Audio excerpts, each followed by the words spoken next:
When playing Forza Horizon 3, the open-world racing sim/carnival manager set in gorgeous Australia, I was unsure about ever going back to the Forza Motorsport series. Everything I could ever want, be it insanely gorgeous cars or a strong single-player focus that also gave me the freedom to do whatever, was here. Of course, leave it to Turn 10 Studios to go and raise the bar yet again with Forza Motorsport 7. In terms of features, selection, and progress, Forza Motorsport 7 makes some big strides over Forza Motorsport 6, which released in 2015. However, fundamentally, it retains the same feel, that same journey towards the perfect run in rainy weather, and that indelible intensity when attempting to pass your opponents on the next crucial turn. Forza Motorsport 7 sees the series continuing to embody the spirit of realistic racing that's not only built from the ground up for purists, but also incredibly enticing to newcomers as well. Upon first booting up Forza Motorsport 7, you're immediately hit with the game's main motivation, the Forza Drivers' Cup. Racing isn't just about going fast, you see, it's also about being versatile and adapting to harsh conditions. To underscore this, you'll actually go back and play as previous year's winners in famous competitions. This gives you an opportunity to try out different vehicles in different scenarios, whether it's a sports car careening through Dubai or one that must brave stormy weather. From there, you're allowed entry to the various cups en route to Forza Drivers' Cup, each host to a series of races, showcase events, and so on to display your skill. With each division focusing on a different type of car, you'll have your hands full. Perhaps one of the most intriguing new additions to Forza Motorsport 7 is that you have an avatar that's striving to achieve greatness. It's more than just a medium to unlock cosmetics though. Suddenly winning feels more tangible as you take to the podium and celebrate. Even something as simple as readying up in your car has more weight since it's actually a person and not some faceless entity that's seeking to become legend. Of course, your character does have a ton of cosmetic options, from racing suits of various shades and brands to outrageous designs like tuxedos. When first starting out in Forza Motorsport 7, you'll only have access to the Seeker Cup. Select a division from those available, be it sports cars or supercars, and you'll have a number of races to complete. Placing anywhere in a single race for the series grants you SP, which varies based on your standing. Naturally, the goal is to place first, but there's a little less pressure to do so. At the same time, you're striving to get better because SP is necessary to unlock other divisions and cups. There are some slight restrictions, but there's enough variety in the divisions offered that you don't have to dabble in rally racing or race truck driving, which is a new addition to the series, if you don't want to. Besides, free race is also available to those who just want to hop into a race, practice particular tracks or cars, and maybe tweak a few settings here and there. As with previous games in the series, you'll level up and actually be able to choose from 3 possible rewards, namely credits, a new car, or a new cosmetic item. Choosing a new car or even collecting one from winning a showcase event against, say, Ken Block, will go towards your collector level. Unlike previous games, you can't just purchase any car you want. Instead, as you acquire cars, you'll increase your collector level and slowly gain access to different tiers of vehicles. While this might sound restrictive, it does offer a more linear form of progression that I think the previous few titles were lacking. Yes, there is an appeal to purchasing that amazing Ferrari or Lamborghini after collecting enough credits, but this approach helps push you to try different things.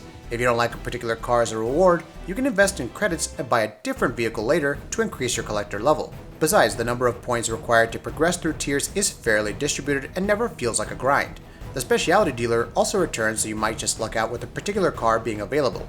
Forza Motorsport 7's gameplay is still more or less the same. Racing on the default assist and drive-a-tar difficulty settings still offers a borderline arcade experience where you can get by following track markers and enabling automatic braking. You're free to alter these settings as you choose, making the experience as difficult as you'd like. For example, you could turn off cosmetic damage and witness just how much your recklessness affects car performance. And yes, there is friction assist to allow for navigating wet terrain all the better. Strangely enough, you don't get a credit boost this time for assists that are turned off. Drivatars continue to exhibit amazingly sadistic behavior during races. While the above average setting offered a healthy amount of competition, especially after turning off a couple of assists, the higher difficulty settings were a case study in aggression. Sometimes they could be a little too crazy, skirting the line between competitive racing and vehicular manslaughter as opposed to outsmarting you. Regardless, it was thrilling. There's just something about timing your approach and bypassing the vehicles in front of you, narrowly avoiding a crash while trying not to reduce speed too harshly. It's exhilarating whether you're in a supercar or a racing truck and never gets old. There's plenty of methodical driving and navigating around sharp turns though. At times, it's a balance between drafting behind your opponent, picking up enough speed, and overtaking them at the right moment. You also patiently wait for mistakes to be made, slight decreases in speed hampering the competition as you work out how to pull ahead. The rewind feature also helps keep things less punishing as you learn how to navigate certain turns with multiple retries. Of course, it wouldn't be a sequel if Turn 10 didn't throw in some added wrinkle.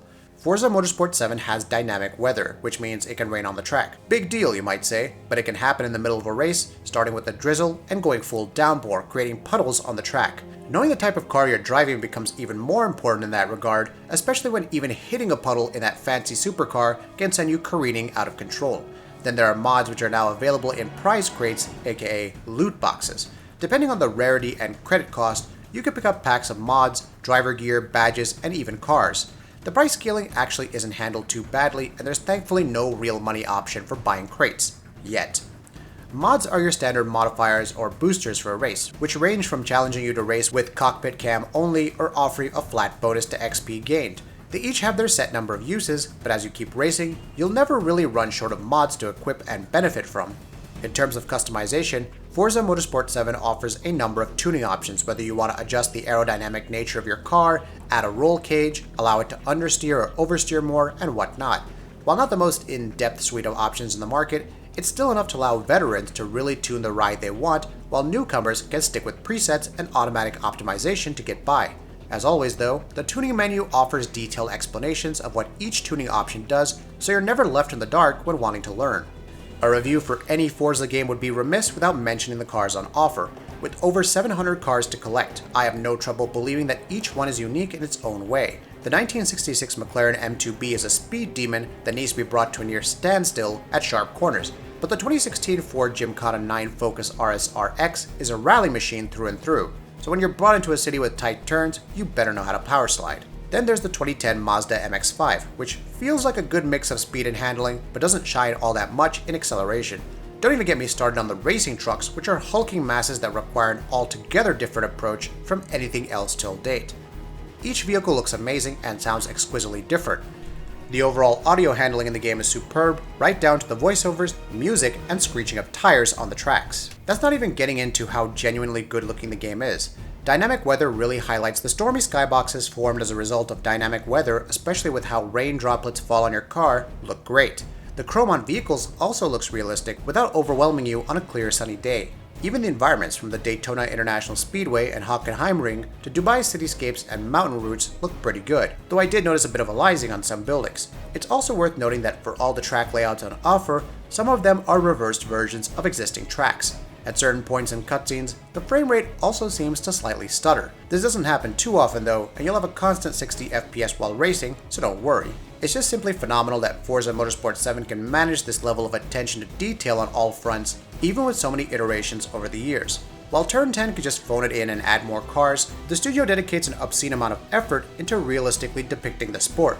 Even if Project Cars 2 may offer the more realistic sim experience, Forza Motorsport 7 still comes pretty darn close, while also containing way more cars to unlock.